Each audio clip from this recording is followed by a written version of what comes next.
Dalam hidup, kadang takdir mempertemukan dua orang dengan cara yang tidak terduga. Ada yang masuk akal, ada yang hampir terasa seperti lelucon. Namun aku tidak pernah membayangkan bahwa aku akan jatuh cinta, hanya lewat sebuah suara. Semuanya dimulai dari sebuah telepon salah sambung di malam hujan, ketika seorang perempuan bernama Naya tanpa sengaja menghubungiku. Suara itu, lembut, goyah, dan penuh cerita yang disembunyikan, mengisi malam-malamku. Dan dari percakapan singkat, ia perlahan menjadi tempat pulang, meski aku bahkan belum pernah melihat wajahnya. Awalnya, telepon itu hanya kesalahan kecil. Tapi malam berikutnya ia menelpon lagi, dan lagi. Kadang ia bercerita tentang hal-hal kecil, kadang ia hanya diam, seakan suaraku cukup untuk membuatnya tetap berdiri. Aku tidak tahu siapa dirinya. Tidak tahu seperti apa hidupnya. Tapi aku tahu satu hal, aku menunggu suaranya setiap malam. Dan di antara jeda napas kami, sebuah perasaan tumbuh, pelan, tapi pasti.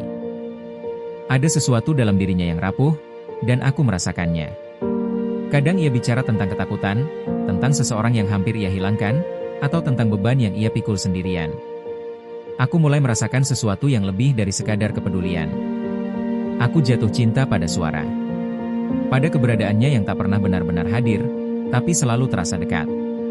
Tapi aku tidak tahu apapun tentang hidupnya. Dan itu menjadi masalah yang akhirnya muncul ke permukaan. Sahabatku, Ardan, bercerita bahwa ia memiliki kekasih baru. Aku bahagia untuknya, setidaknya sampai hari aku melihat perempuan itu. Saat ia menoleh padaku, dunia seperti berhenti. Suara napasnya, cara ia bersuara, caranya menarik napas kecil. Aku mengenalnya. Itu Naya. Perempuan yang mengisi malam-malamku, kini berdiri sebagai kekasih sahabatku sendiri. Tanganku dingin. Jantungku terhenti sesaat. Dan Naya juga membeku. Kami sama-sama tahu. Tapi Ardan tidak tahu apa-apa. Setelah pertemuan itu, Naya menelpon. Suaranya ragu-ragu, takut, dan penuh penyesalan yang tidak bisa ia ungkapkan pada siapapun. Ia meminta maaf karena semuanya menjadi rumit. Ia meminta agar aku tetap ada, meski ia bersama Ardan. Ia meminta agar aku tetap menjadi tempat ia pulang. Dan aku, bodohnya, masih mengangkat teleponnya. Aku tahu ini salah. Tapi suaranya, terlalu sulit untuk diabaikan. Kami mencoba menjaga jarak, tapi ia selalu kembali. Dan aku selalu mengangkatnya. Hari demi hari, hubungan Naya dan Ardan memburuk. Ardan mulai curiga. Naya semakin gelisah. Ia mengaku bingung dengan perasaannya. Bahwa ia bahagia dengan Ardan. Tapi tenang saat berbicara denganku. Ia takut kehilangan Ardan, tapi juga takut kehilangan aku. Aku tidak tahu harus menjadi apa dalam cerita ini. Aku ingin bersikap benar. Tapi aku tidak sanggup memutus suaranya begitu saja. Suatu malam, tepat lewat jam 1 dini hari, Naya menelponku. Suaranya bergetar. Ia habis bertengkar dengan Ardan. Ia bingung, takut, dan tidak punya tempat lain untuk bicara. Dan malam itu, aku akhirnya mengatakan hal yang paling sulit. Ia harus berhenti menelponku. Ia harus menata diri. Ia harus membuat keputusan tanpa bayang-bayangku di belakangnya. Naya menangis. Pertama kalinya aku mendengarnya menangis tanpa menahan diri. Dan ketika telepon ditutup, keheningan itu terasa lebih menyakitkan daripada apapun. Hari-hari berlalu tanpa suara Naya. Ponselku hening. Duniaku tetap berjalan, tapi rasanya kosong. Lalu Ardan menghubungi aku.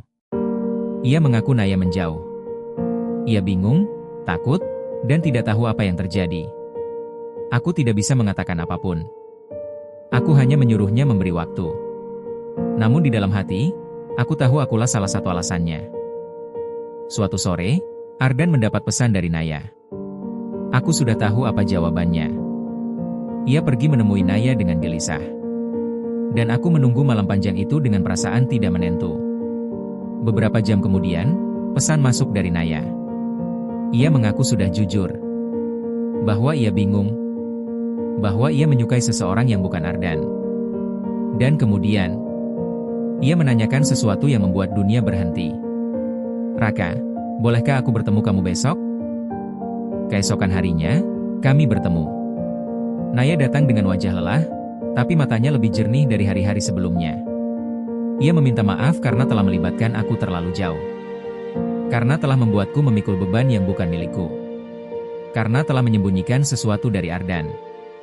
Lalu ia mengucapkan kata-kata yang selama ini tidak pernah ia berani katakan. Aku jatuh cinta sama kamu, Raka. Ia tidak meminta balasan. Ia hanya ingin aku tahu. Di momen itu, aku hanya bisa mengatakan yang sebenarnya. Bahwa aku juga merasakan sesuatu. Bahwa suaranya menenangkanku. Bahwa aku peduli padanya lebih dari yang seharusnya. Tapi aku tidak ingin hubungan kami dimulai dari luka seseorang. Naya mengangguk. Tidak marah. Tidak kecewa. Hanya menerima. Dan untuk pertama kalinya sejak semuanya dimulai, keheningan di antara kami terasa damai. Tidak ada pelukan. Tidak ada kepastian masa depan. Hanya dua orang yang saling menyukai. Di waktu yang salah, dengan perasaan yang terlalu rumit untuk segera diselesaikan. Kadang, cinta tidak datang untuk dimiliki, tapi untuk menuntun kita memahami diri sendiri. Dan pada akhirnya, suara itu tetap menjadi rumah. Meski kami belum tahu akan bermuara kemana.